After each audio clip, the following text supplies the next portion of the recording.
As far back as I can remember, books were a way of transporting myself from my world into someone else's.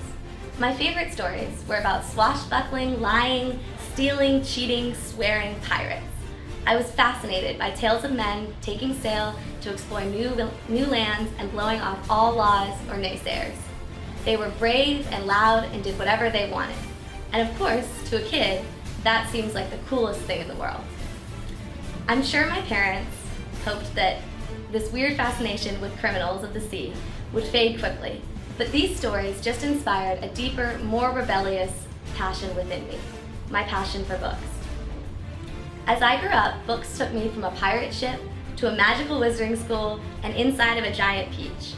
I was known to get so wrapped up in a book I was reading that I would refuse to go to bed, begging my mom to let me stay up and read just one more chapter. I even started hiding a flashlight under my pillow so I could read under my blankets after I was supposed to be asleep.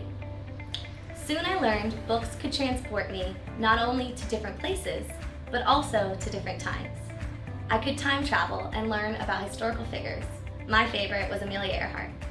I learned how different life was in her day, when people thought that women weren't smart or brave enough to fly planes.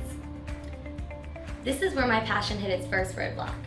History isn't always pretty, and I soon discovered that sometimes even adults didn't want to talk about it. The first time an adult took a book away from me was at our 5th grade book fair. I wanted a book about homeless kids. At the checkout counter, some well-intentioned mom took the book from my hands and chuckled, saying, "You don't need to be reading anything sad like that." I was shocked. I didn't understand why I could read about magical kids, but not about homeless kids. Later, I realized that the adults didn't want me to have to learn about poverty yet, even though it is a very real experience for millions of kids around the world. This happened many, many times over the next few years. The more I was told no, the more curious I became. Adults told me over and over that some books were inappropriate for me. Some things are inappropriate for 13-year-olds, but I was still curious. The more I read, the more I learned about some of the scarier things in life.